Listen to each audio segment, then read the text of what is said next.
And we live in a society where a woman can post something on Facebook and get 15 months in prison. Yeah. And she can do that with a milkshake. It was a milkshake, but it could have been acid, and walks away free. Yeah. What I hated, actually, was her walking out as if she's on a catwalk. Yeah. She's got her big sunglasses on. I mean, she's obviously not taking it seriously. She's all dolled up. And I just think for her to walk into court like that was just... I was just taking the mick, wasn't it?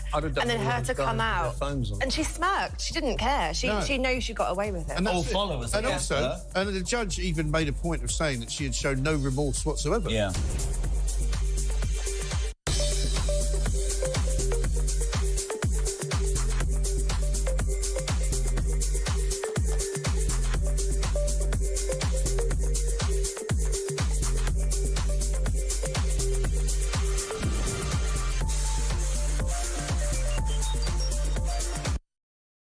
Across the UK, on DAB+, on YouTube, on your mobile, and on your side. This is Talk.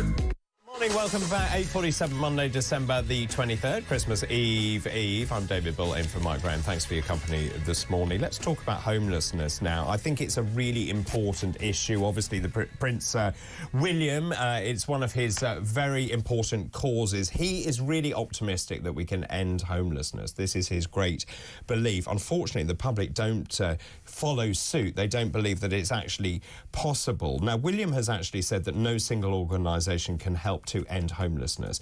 Charities working together with others can help demonstrate it is not an inevitable part of life.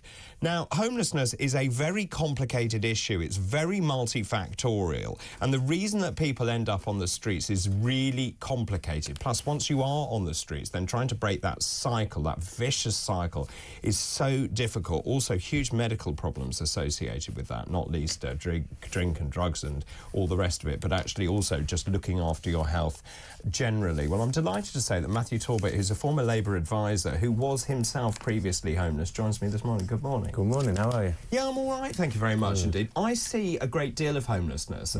We're seeing more and more of it, lots of people sleeping rough on the streets, and in a civilised society, I would hope that is something you would not see anymore. Yeah, you would all hope so, and I think I agree with Prince William. It can be done if the political will is there. I think we actually saw a little bit of that during COVID, during the Everybody In initiative. It shows that actually you can get everybody inside, you can get everybody housed. What the government would no doubt say back is that is very costly and short term because it's in hotels, it's in temporary accommodation. I agree. But that's also on you. We've had successive governments that haven't built enough housing, as we know. It's a nightmare to try and get anywhere on the ladder, particularly the social housing. We had, I think Margaret Thatcher's Right to Buy scheme was a good scheme. However, we didn't build enough. We built and sold 2 million. Since they were all sold, we've only built 1 million, so you've already got a shortfall. So there's a lack of social housing. There have been punitive welfare reforms during the coalition era, where people were falling foul of sanctions and end up on the street. And obviously there's also various personal reasons why people end up homeless. I ended up on the streets because of family breakdown. You have... So can I just ask you about your story? Yes. You ended up homeless as a very young person. Yeah, no, I was a teenager. I was the eldest of 4, and I always think the eldest is the trial child. Mum and dad are learning, the siblings always get it a little bit easier and stuff like that. And my mum and dad couldn't cope. I was a bit of a rebellious teenager. I wouldn't say I was any different from the norm, but me and my brother would fight like cat and dog, and they'd had enough by the end of it. So they asked me to leave the family home. I was kicked out. How old were you?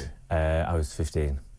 Wow. Yeah, no, it was not ideal. So I slept on the streets of Manchester for 12 months. I can't even comprehend that. So what, I mean, obviously you did so out of necessity. What was that like for you as a 15-year-old? I mean, I don't even know how you comprehend going about that. Well, it's awful, obviously, to put it really bluntly. You don't speak to people for maybe up to a week. People ignore you. You feel dehumanised. I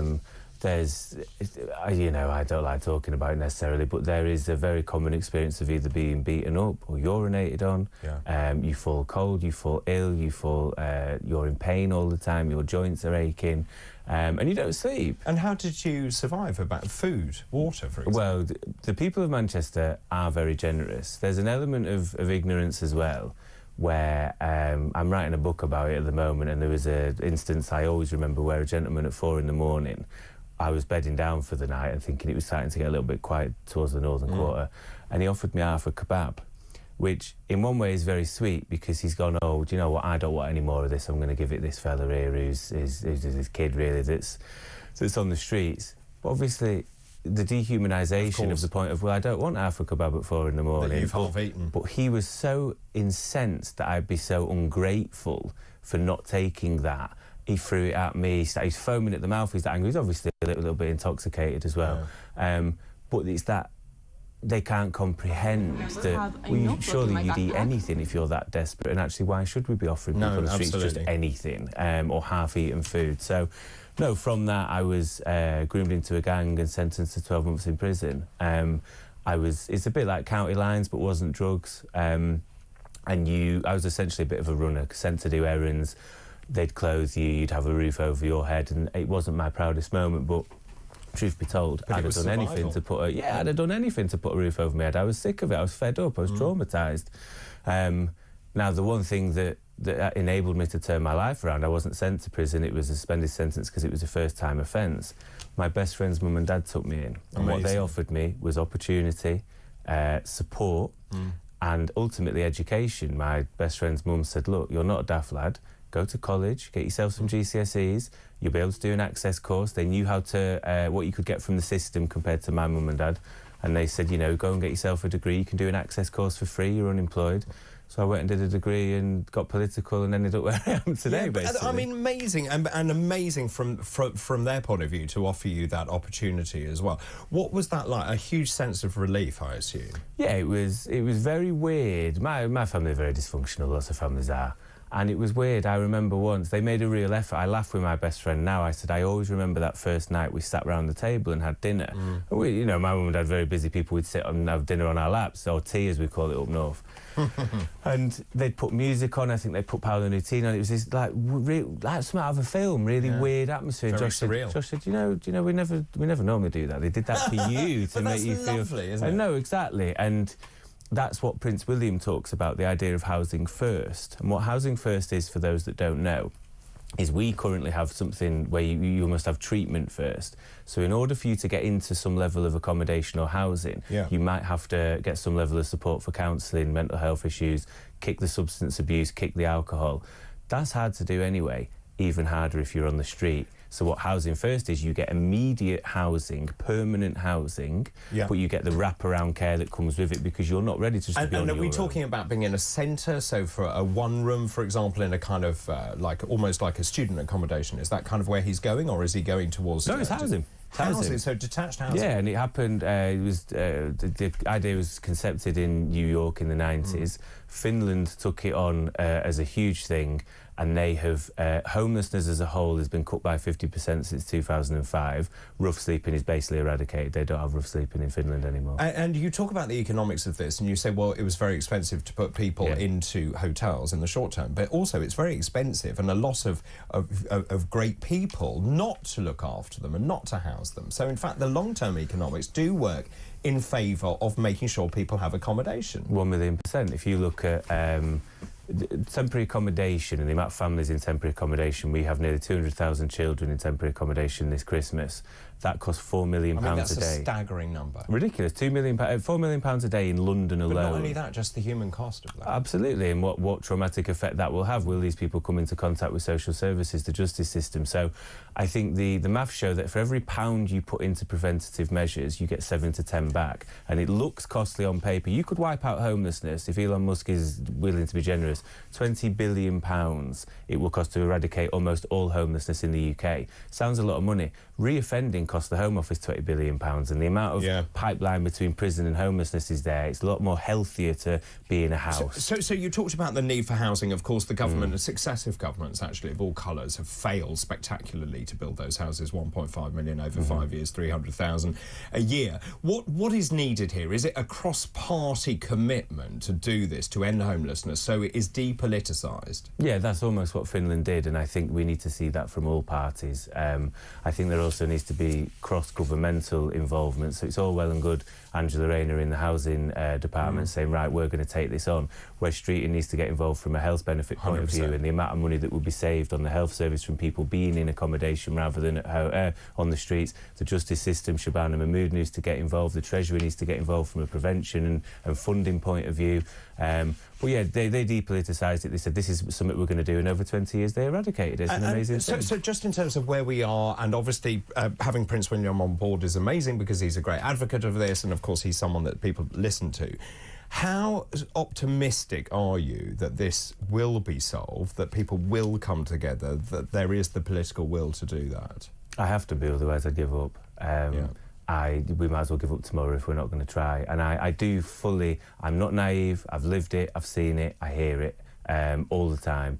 I am adamant that we can end this together, and I'd be willing to work with Prince William or anybody else that wants to do this, because I really do think it can be done, and I don't want anybody, if possible, to ever go through what I had to go through.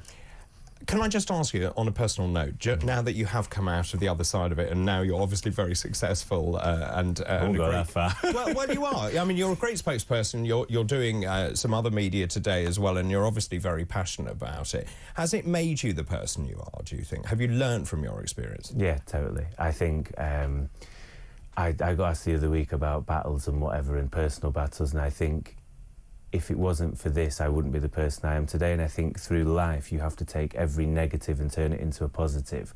And I think it's a bit like when people lose somebody and they set up a charity, you use that to fuel you and go, right, okay. And that's why I went into politics. I thought I want to stop kids like me ending up in that same position, kids where I'm from, kids on estates, kids that fall into the wrong crowds. I want to try and cut off them pathways that they'd be tempted to go down, and we have a country that's fit for the future, essentially. Well, I look forward to you being Secretary of State for Housing in the future. Thank you so much for coming in and telling us your story. That's Matthew Talbot, their former Labour advisor, was previously homeless himself, and very optimistic that we can actually solve homelessness once and for all. And of course, don't walk past someone just lying on the road, please, this Christmas. We can do it when we want to do it, can't we? We did it in COVID, so let's do that again. Thank you very much to Matthew for sharing his story there. Keep those messages coming in. Just on that political note, just keeping on the subject of politics, Farage, should he join with Mandelson? Should he actually salvage the special relationship? Is that something he should be doing? Very strong opinions on that coming in this morning. 0344 499 1000. Those calls are charged at the national rate. You can also text the word talk in your message to 87222. You can also message us on X as well. Just lots of messages coming in.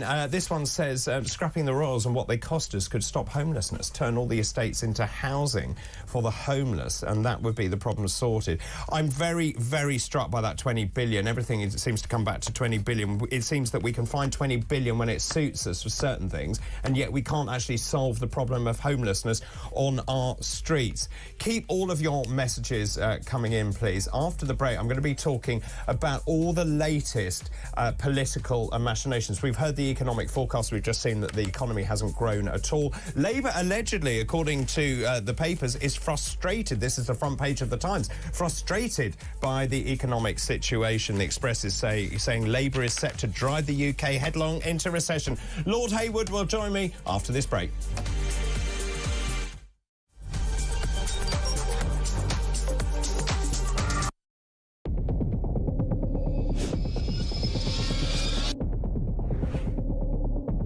I spoke with His Majesty the King to request the dissolution of Parliament, and we will have a general election on the 4th of July. I have just returned from Buckingham Palace to form the next government of this great nation.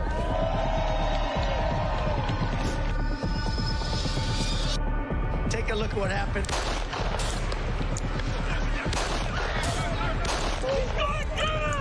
I immediately knew it was very serious, that we were under attack.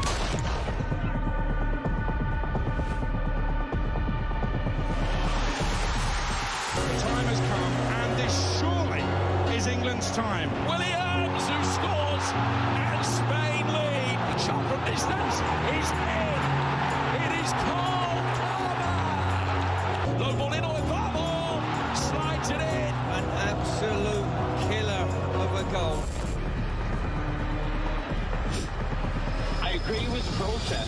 but I don't think the violence was anywhere near necessary. No, I mean, I don't think anyone, Nigel, would ever think that the violence was the answer at all.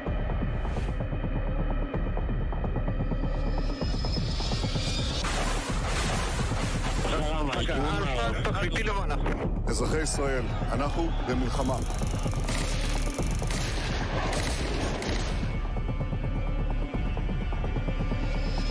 I probably took a bullet to the head because of the things that they say about me. If Donald Trump were president, Putin would be sitting in Kyiv right now. In Springfield, they're eating the dogs. The people that came in, they're eating the cats.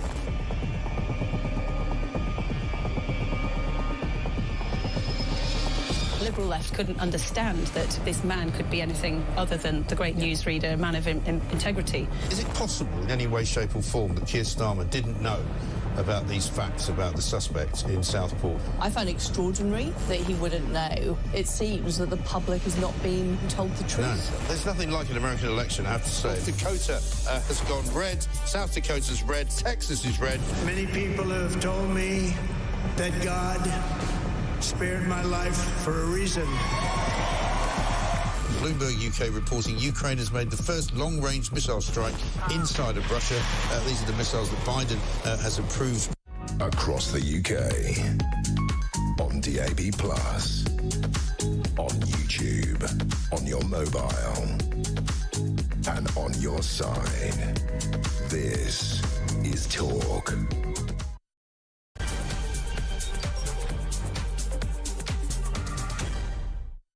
This is Talk Morning Glory. I'm David Bull in for Mike Graham. Nearly there, nearly Christmas Eve. Hope you're well wherever you are around the country. We were talking earlier about the travel, actually. I think the roads are going to be pretty heavy.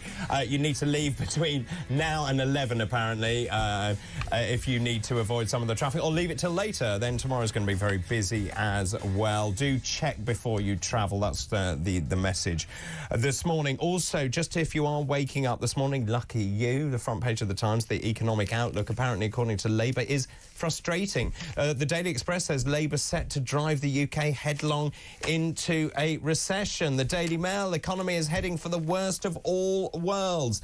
Those are the big stories this morning. Now, there's another one as well, which I want to talk about in just a moment. But first of all, let's get some voice notes. Nadia has sent a voice note from sunny Wales on the grocery tax. Good morning. A grocery tax. On top of everything, a grocery tax. Things are already double the price in some things, and also everything's got smaller as well in packets. It's disgusting. I don't know how much more we're going to take. I agree, totally. Everything is incredibly expensive if you go to one of those stores, and this is to do with this grocery tax where the retailer and the producer is going to be levied depending on the packaging that they use. This was mooted first under Michael Gove, was then dropped by the Conservative government as it was felt to be too unpalatable. It is now being pushed very quietly through by Labour. Thanks for that. Malcolm has also sent a voice note from Cornwall. Good morning. Good morning, David, and a Merry Christmas to you from Cornwall. I just listened to that guy, James Matheson, on your show this morning, who's been very good, by the way. Does this guy not want to just rewind and listen to how he's talking? He's so hypocritical. It's his way or your extreme right. The guy really needs to listen to himself. Just play back. Oh, my days. That's the trouble with Labour. They just really aren't listening, are they, to what the wider public are feeling, you know, and saying quite openly now. They've got it wrong on every level. Fascinating. Malcolm, thank you ever so much. That's why I kept asking him, what has Labour actually done well? We know the poll ratings are absolutely dire. Keir Starmer, by the way, saying he desperately needs a Christmas holiday. A lot of the response and riposte on social media is, yes, we need a holiday from you. Keep all of those messages coming in. I want to talk now about all the political stories that are in the press. Mandelson set to work with Farage on Trump. This is the story that I was talking about over the weekend as well. It all started, Peter Mandelson Mandelson, the new ambassador to the United States, had said in a podcast that he would look beyond normal party boundaries and that actually he would welcome working with Nigel Farage. Now, we know Farage is certainly, I wouldn't say close to Trump. They know each other. They've spent time together. We saw Nick Candy, Nigel Farage at Mar-a-Lago with Elon Musk. And so Farage has also said, and he's pivoted slightly by saying, look, I will work with the Labour Party in the national interest to rebuild the relationship with the United States. Now, we know that in the past, Mandelson has not exactly been kind to President-elect Trump by calling him a white supremacist. We've also got Chris Lasivita, who is Trump's campaign chief, calling Lord Mandelson a moron. Bridges need to be built, and that's the question I'm asking this morning. Should Farage actually work with Mandelson to save the special relationship? Well, one person who will have a view on that is Lord Robert Hayward, who's a Conservative peer and pollster. Good morning, Robert. Good morning, David. Always good to talk to you. What do you think here, then? I mean, this story has kind of morphed over the last couple of days. I think Nigel Farage mooted it. It's been amazing publicity for him. You've got Peter Mandelson saying, well, look, in the national interest, I would work with Nigel Farage. The response from our listeners and viewers is, don't touch it. This is a poison chalice. Well, when you try and develop relationships with any other country, you use whatever avenues are available to you, ones that make sense. But the avenues have to be discreet. And the problem that I foresee would be if Peter Mandelson used Nigel Farage. I can't imagine Nigel Farage being discreet and keeping communications confidential. That's the big hurdle that one's talking about. So there is a risk. I'm being personal now. In 1990, Saddam Hussein invaded Kuwait. I headed up a charity for hostages. I negotiated with the Iraqi ambassador in London, had a series of meetings. Nobody knew, the Foreign Office knew, and that was it. And the net result was that we got the hostages out. If you negotiate discreetly, you can be successful, but you have to use the word discretion, and I'm afraid there is a problem there. I mean, it's really interesting. Just from your point of view, how does Labour rebuild the relationship with the United States? There is no doubt it is fractious. You've got Chris Lasivita, as I said, they're calling Mandelson a moron. I think Donald Trump. I mean, it's interesting. I haven't met Trump, but from what I understand, he says what he thinks, but actually he's pretty pragmatic, and he will turn over a new page, and he will then look at a relationship differently. The difference between him coming into office this time and previously was that he accepted guidance from people in terms of what we would understand as the cabinet around him. This time, he is actually making very much more personal choices. So it is going to be more difficult to establish relationships not only with Donald Trump, but with the great offices of state in the United States. So you're going to have to use every avenue, but that is not only true for Britain, it's true for the EU, and we've seen the latest comments in relation to Canada, to Mexico, to Panama. So everybody is going to be looking at ways of dealing with this new and very different Trump administration. Can we turn our attention now to Yvette Cooper? She was trying to spread some festive cheer. She was out and about in West Yorkshire handing out mince pies. And then she was confronted by a lady who, in my book, needs a medal or to be put in the House of Commons. Let's have a look at what happened. I'm just shocked seeing you in Nottingham. And give mince pies out to people. For what reason? We do it every Christmas. Well, would you like one? No. All right. No, I hope you're not going to win next time. I hope you're out next time. I really do. Everybody's got different views, haven't they? But it is Christmas time. It is Christmas. It is. You've betrayed everything that everybody voted for you for, in everything. Well, smashing gangs, load of rubbish, you know it, and you're going to house a load of them around here. We know you are. We know your plans. Well, actually, do you know we're already... Waspy. Yeah, we are already cutting the asylum hotels. What about when you got that photo done and all that with Waspy women? Yeah, we are already... You changed your mind with that. We are already cutting the asylum hotels. You've got more. No, we've actually been cutting them. We just announced the letter. Cut Rwanda, you cut everything. This is a joke. And now you're going to try and stop people on donating. Everything's like changing. That is so two-faced. In a mince pie. Yeah. It's a nice tradition. No. Give him a blanket because they're freezing to death. Have a lovely Christmas. I hope you don't. Would you like a mince pie? No. What do you make of that?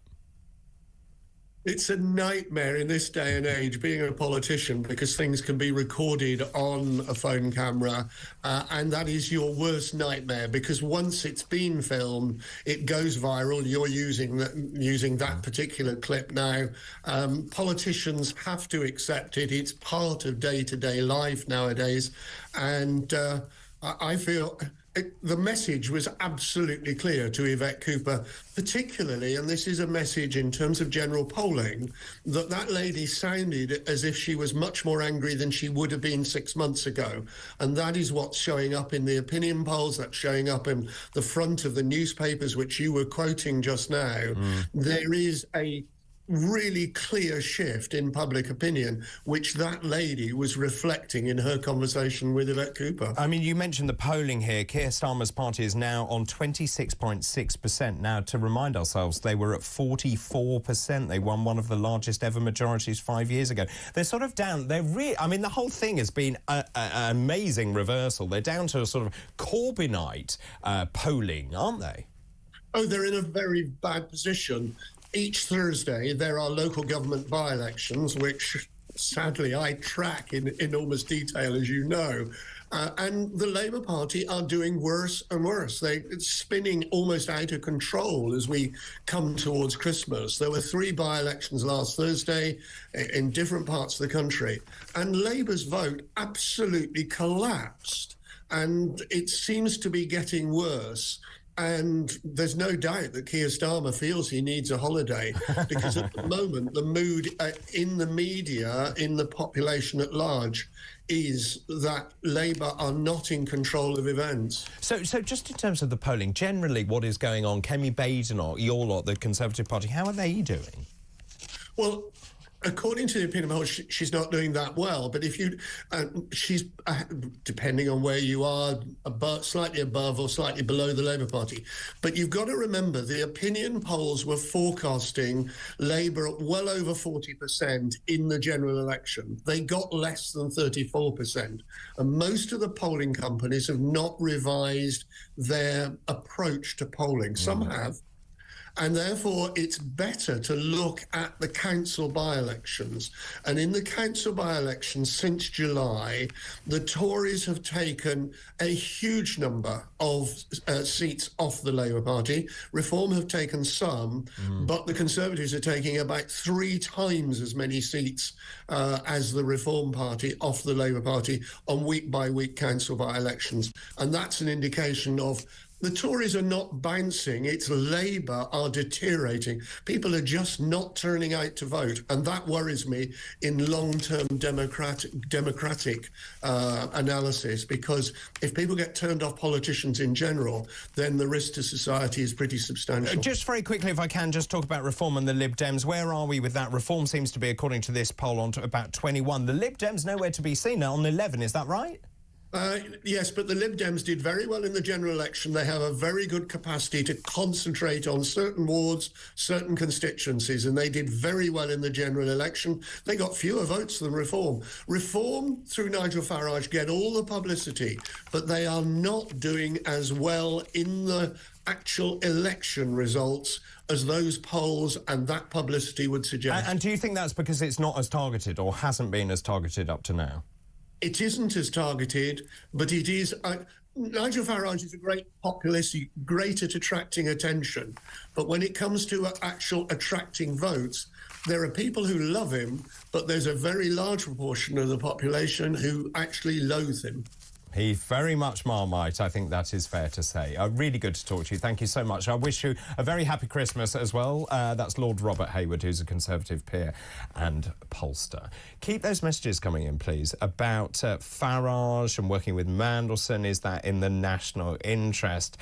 Mark, good morning to you. Sorry, but if Farage goes hand in hand with the enemy Labour to help in trade with the USA through Trump, then he doesn't get my vote, because the only winner if this happens will be Labour. So on your head be it. That's Mark. Thank you for that. Lots of you commenting on James's interview as well.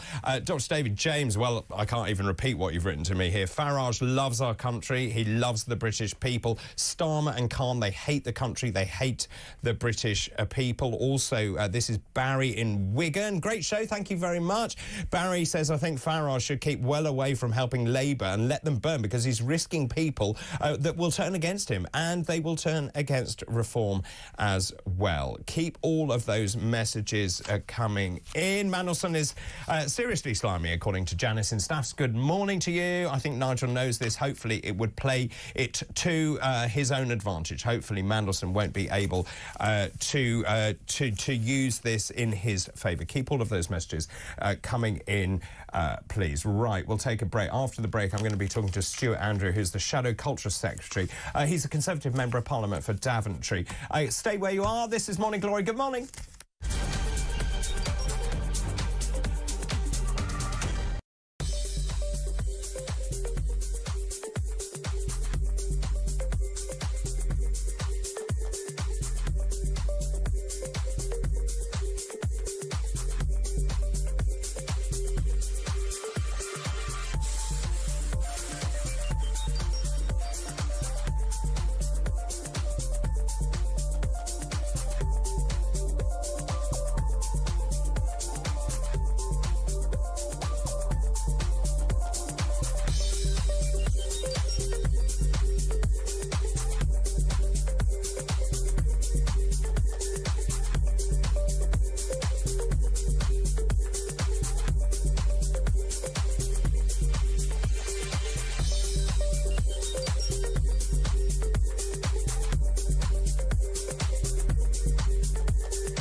And we live in a society where a woman can post something on Facebook and get 15 months in prison. Yeah. And she can do that with a milkshake. It was a milkshake, but it could have been acid, and walks away free. Yeah. What I hated, actually, was her walking out as if she's on a catwalk. Yeah. She's got her big sunglasses on. I mean, she's obviously not taking it seriously. She's all dolled up. And I just think for her to walk into court like that was just... I was just taking the mick, wasn't it? And then her to come out, and she smirked. She didn't care. She knows she got away with it. And all followers. And also, and the judge even made a point of saying that she had shown no remorse whatsoever. Yeah.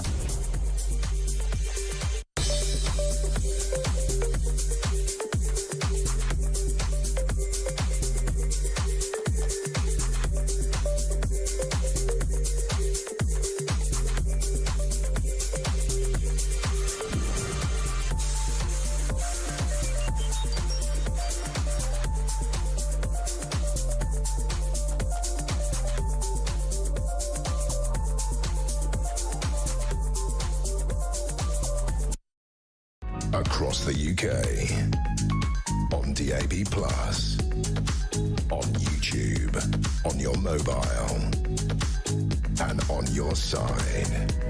This is Talk. Morning, welcome back. This is Talk. I love this one. Karen in Taunton. Starmer needs a Christmas holiday. Send him to the North Pole and don't let him back in. Keep those messages coming in. Also, Pat from Chichester. This chap, David, you were talking to, said Farage was indiscreet. How would he know if Nigel was being indiscreet if he was being discreet? Good question. Keep those messages coming in, please. I'm delighted now to talk to Stuart Andrew, Member of Parliament, who's the Shadow Culture Secretary, Conservative Member of Parliament for Daventry. Good morning to you. Good morning. I think it's fair to say Labour hasn't exactly enjoyed a very good honeymoon. There's a big story saying Rachel Reeves, we're talking about Christmas, of course, Christmas Eve. She's now being called the Christmas Grinch.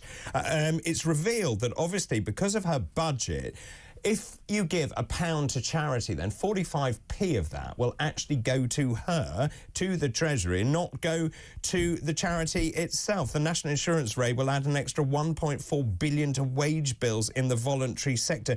Can I just ask you, and I know obviously you're going to criticise what she's done, but just in terms of this, do you think she really understood the implications of the employer's national insurance, what it would mean for GP surgeries, for example, for the charities, for the voluntary sector? Well, I'd be staggered if she hadn't thought that, because we all know that that will have a serious impact. You know, I used to work in the charity sector myself. I was a head of fundraising for a children's hospice, for example. To suddenly try and find that amount of money is nigh on impossible, because you have to plan well ahead in advance, if you like, for the year ahead. You've got to think about where you're going to get the money that run the services, and then to get a big tax bill on top of that you're going to have to find means that as a charity you've probably got some really difficult decisions to make. Is that scaling back some of your services? Is that meaning you can't give the team a pay rise? Or does it mean even worse that they have to lay people off? And some of the figures that we're getting from some of the charities is really concerning. Marie Curie suggesting that they're going to have to find another £3 million a year to pay for this bill. And homelessness charities have written to the Chancellor to say that up to £50 to £60 million could be withdrawn from their frontline services. So there's a real impact here. And if they'd not made that assessment, and we did ask them, have they got an impact assessment? And we've had silence from them on that. It's just it's unbelievable, frankly. And, of course, the Conservatives, Lib Dems, Reform MPs tried to push through the amendment to spare the voluntary sector. That was voted down by Labour MPs as well. Why did they vote that down? Are they heartless, or is this because they are following a whip? Look, I really don't know, but we have been trying to highlight the real serious implications of these hikes on charities up and down the country who do amazing work. Now, I welcome the fact that they have announced some extra money for hospices, but the charity sector is much broader than that, and they do provide vital services up and down the country, and I cannot understand how Labour MPs will vote against charities that are working directly in their constituencies. So we were talking earlier about the polls, and I was talking to Robert Hayward earlier about Keir Starmer's party now averaging 26.6%. I mean, so they've fallen massively from 44% down to 26%. That puts them pretty neck and neck with the Conservative Party, Reform UK, not far behind now on 21%. How is it going for the Conservative Party? Kemi Badenoch, it doesn't seem she has the cut-through that many people thought she might. Well, look, I think we've got to give her some time. She's only been in post a couple of weeks, really, and already has made it very clear that, we have a big job to do as a party.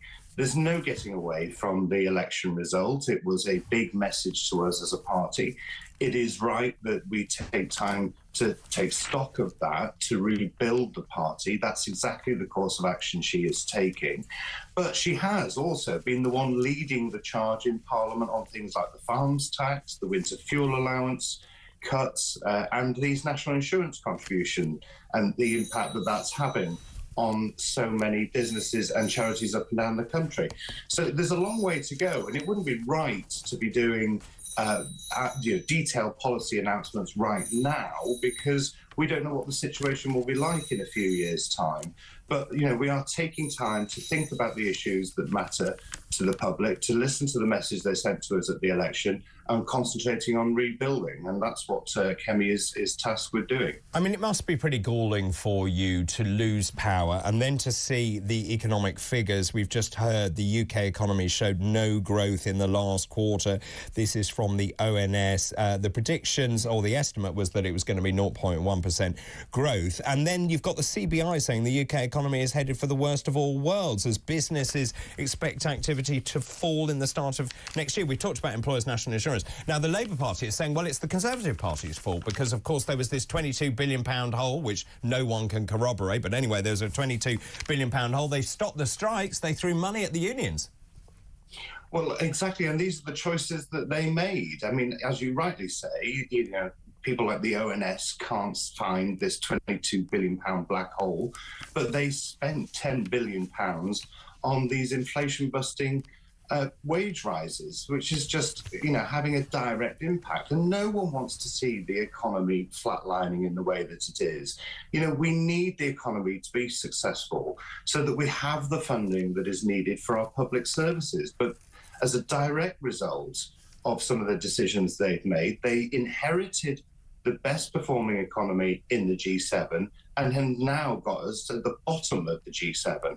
And this is a direct result of those decisions made in that disastrous budget. So just in terms of that, I don't know if you've seen the video of Yvette Cooper giving out the mince pies. If you haven't seen it, I do want to show it one more time. So Yvette Cooper in her constituency handing out mince pies and met a rather angry constituent. I'm just shocked seeing you in Nottingham. And give mince pies out to people. For what reason? We do it every Christmas. Well, would you like one? No. All right. No, I hope you're not going to win next time. I hope you're out next time. I really do. Everybody's got different views, haven't they? But it is Christmas time. It is Christmas. It is. You betrayed everything that everybody voted for you for, in everything. Well, smashing gangs, loads of rubbish, you know it, and you're going to house a load of them around here. We know you are. We know your plans. Well, actually, do you know we're already... Yeah, we are already cutting the asylum hotels. What about when you got that photo done and all that with Waspy women? Yeah, we are already... You changed your mind with that. We are already cutting the asylum hotels. You know, you've got more. No, we've actually been cutting them. We've just announced the letters. Cut Rwanda, you cut everything. This is a joke. And now you're going to try and stop people on donating. Everything's like changing. Yeah. That is so two-faced. Getting a mince pie out. Yeah. It's a nice tradition for Christmas. No. Give them a blanket because they're freezing to death. Your thoughts? Well, I understand the woman's frustration and anger because, you know, at the election, they made a whole host of promises and then they're backtracking on them. They also gave the impression by posing in photographs with waspy women that they were on their side. You know, and the public get really angry when they, you know, they see these promises being broken. They said they would not affect, you know, bring out tax rises, and yet here we are seeing these national insurance contributions going up. There's no mention of cutting the winter fuel allowance, leaving pensioners little time to prepare for the loss of that income. And so I'm not surprised that that people are angry and are, you know, facing down the Labour MPs when they see them. The elephant in the room, of course, is that the Conservative Party lost that election. Labour really didn't win it, but now you're seeing the rise of reform. Let me just ask you the question I'm asking everyone this morning. I don't know how much of this is publicity. Should Nigel Farage work with Peter Mandelson to mend the bonds between us and the United States? Well, I mean, personally, I wouldn't have appointed either of them, but there you go. Look, our relationship with the United States is an important one. It's a strong one. We've got to make sure that that is built on, you know, these firm foundations that are already there. The job of the government is to make sure that those relationships are good ones. I'm very pleased that, you know, when we were in government, we always had a good working relationship with the United States. It is important for us, not just economically, but, you know, in this increasingly insecure world, it's important that we work closely with our strongest ally. So can I just ask you, who would you have appointed as UK ambassador to the United States? Well, I haven't really given that much thought because I'm never going to have the responsibility to do that. But look, you know, my focus here really is to ensure that we have a good working relationship. Now, if Nigel Farage wants to go and help Labour, that's up to him. It's for him to answer to his supporters if he does that. But what is important to me is making sure that that relationship remains one of the best relationships you see in the world. Just very quickly, is the Conservative Party dead and buried? Certainly not. And you only have to look at where people are actually going to make a decision. In those local government by-elections up and down the country, we have won 3 times as many from Labour as Reform have. We are making gains in all parts of the country. So whilst we've got a mountain to climb, and I accept that, the reality is that when people are going out to vote, they have been turning to us. Really good to talk to you. Thank you very much. I wish you a very happy Christmas as well. That's Stuart Andrew, their Member of Parliament for Daventry, Shadow Culture Secretary. Let's now get a voice note. I believe that we could... we'll get a caller, actually. Kevin is in North Yorkshire. Good morning to you, Kevin.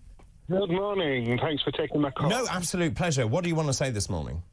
I think the chap you were just speaking is a bit deluded about what's going to happen the next... Go on, then. Tell me why. Apparently, well, that's why I asked. You know, is the Conservative Party dead and buried? No, apparently. I think it's gone. It's history. The fact of the matter is the council elections will show that this next time, and I think the general election will be something that nobody will expect other than Reform voters. So where do you think the votes will go at the council elections? Because I do agree this is a big test. I think the public have got wise. I think they see Labour are doing what Labour always do when they get in, which is wreck the economy and lie. And the Conservatives have just lied and become left wing, so they've become Labour light. So I think they've got no choice and where to go. And as the black vote said in America, the previous election for Trump was, what have we got to lose? People have got nothing to lose by voting Reform. They've got everything to win and nothing to lose. And I think that's it. And in terms of that, Farage and this discussion about working with Mandelson to mend the relationship with the United States, good or bad idea? On the basis of what I've just said, I think it's a bad idea, and I'm a staunch Reform voter. I think at the end of the day, he should let them do what they're going to do, let them sink, and the bounce back will be even bigger for Reform. But I think at the end of the day, if he goes out and helps them, the only people that are going to benefit are Labour. They're not going to thank him. They're not going to do anything. They're just going to ride on the back of what he does. I think he should just let them sink. We all know that the country's going to sink even further, and the bounce back will be even bigger. Kevin, really good to talk to you. Happy Christmas to you and your family. Thanks for your call this morning. Kevin in North Yorkshire, they're talking about Nigel Farage. Interestingly, Ian Stevens just talking about Stuart Andrew, that interview. Stuart, you learned a lesson you didn't need to learn, i.e. losing that election. Becky, good morning to you. Becky Rowe, good morning. How dare the Prime Minister says he needs a holiday? I have had to work Christmas for the last 10 years. As a support worker, I missed all family time. I miss Christmas dinner. I don't open presents with my family. What a joke this man is. Dr. Dave says, Mac, good morning to you. Rachel from Accounts has got all of this wrong. No use sacking her or Starmer. We need to get rid of the whole Labour Party and their tone-deaf pundits. Keep all of those messages coming in, please. Should Farage work with Mandelson? Is that a good idea? Is it a bad idea? Will it backfire? Let me know your thoughts. 0344 499 1000. After the break, I'm going to be, again, surprised by talking to Rupert Bell, Talk's royal correspondent, about all the latest news. Now, Prince Harry's old polo pal has said the new Netflix show that Prince Harry has put out is very weird. We'll talk more about that after this break.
Across the UK.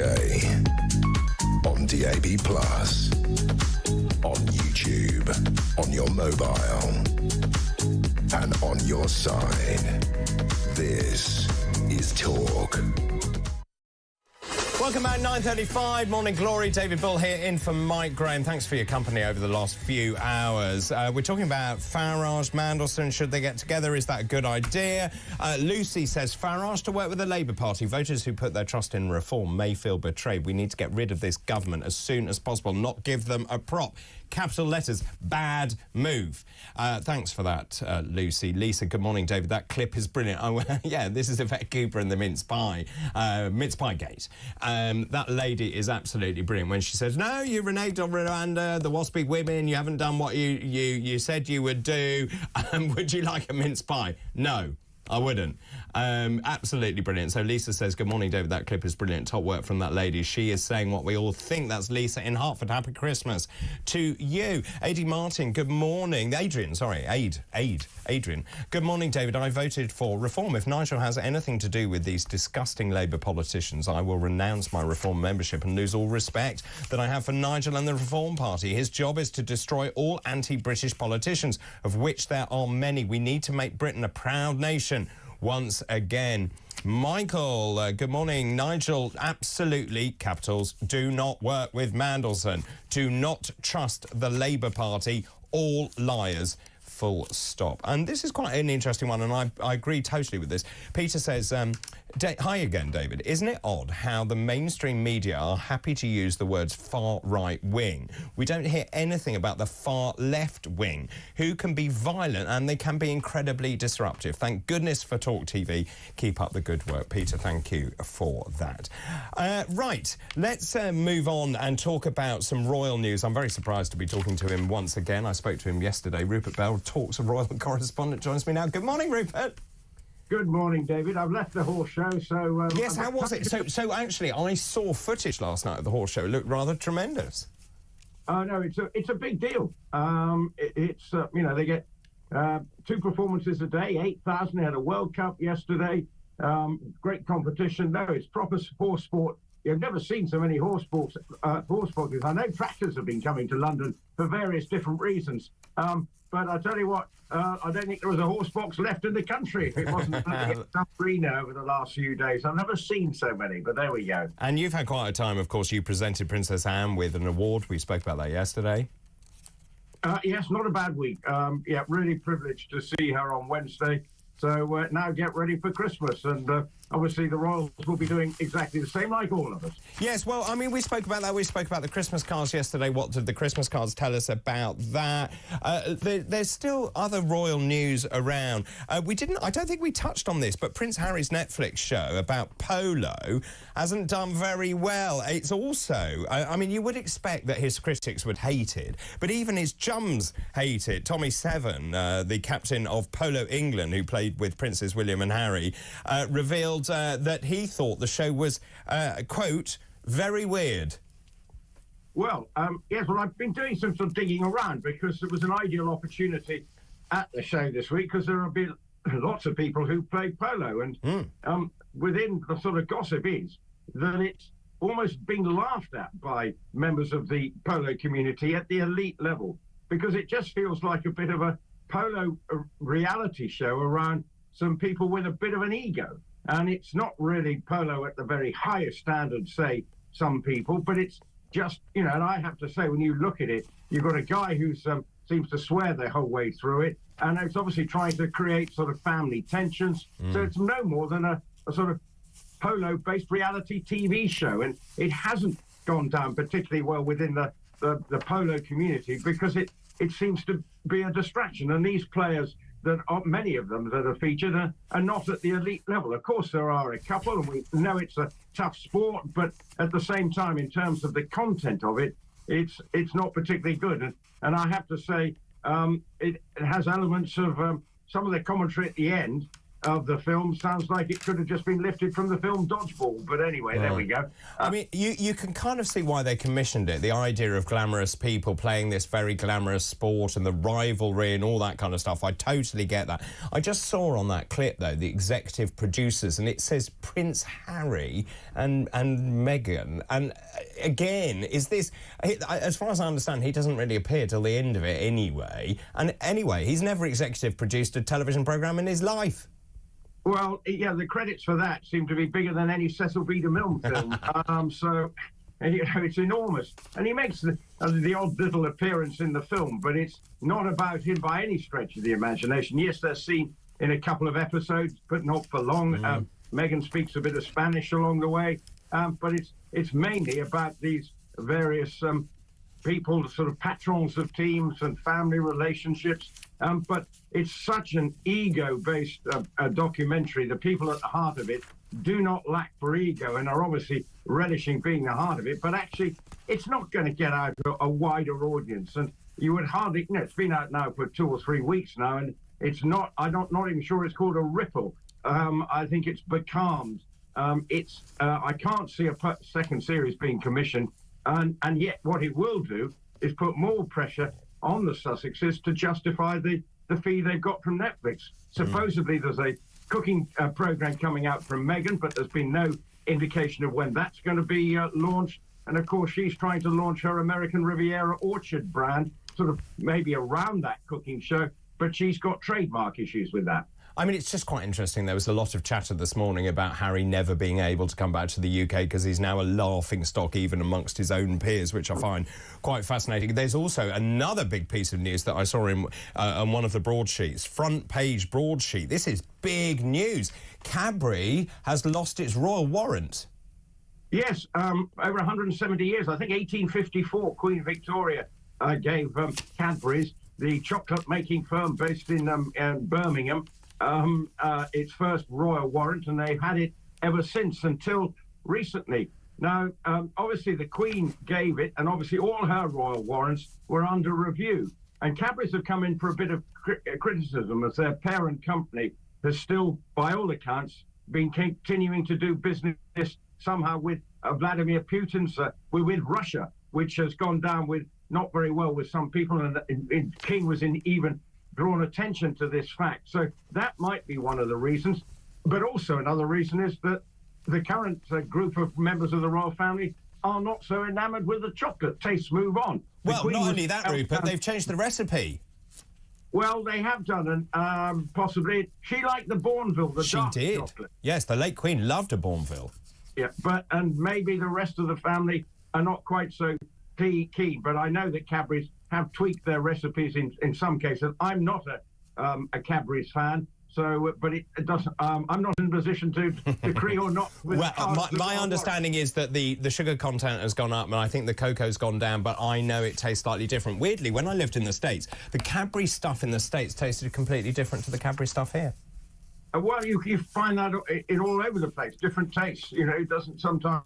Some of the fizzy drinks taste a little bit different to adapt to the taste of that particular nation. But I mean, amongst the other things, there's all the hoo-ha about the links with various Chinese people we're seeing in the papers this morning. No, you know, they're even turning the spotlight slightly on Zara Tindall with her relationships with a Chinese businessman, although no links and linking him to the Chinese spy and other things. But so the royal family have got some sort of other issues to sort of try and navigate through this Christmas period, most notably, of course, Prince Andrew trying to extract himself from his links with Chinese businessmen. Also, just going back to the royal warrants, you'll be pleased to know that Frosty's made it. Kellogg's cereal made it onto the royal warrant list, and also Moet Champagne made it. Yeah, well, that's great. Yeah, well said, Rupert, well said. That is great. Listen, I'm going to wish you a happy Christmas again. I hope, not that I hope I won't talk to you again, but I wish you a very... I thought you were finishing anyway. I thought it was... Is it not today you're going on holiday? No. I'm going on holiday in the new year on the 3rd of January. I'm off having some fun, but I'm home for Christmas. Bit of racing, actually, Boxing Day racing, to do a bit of work on Boxing Day. So back to the horses on whatever day of the week Boxing Day is. Fantastic. Listen, have a great Christmas. I look forward to talking to you in the new year. That's Rupert Bell there, Talks Royal correspondent. Keep all your messages coming in.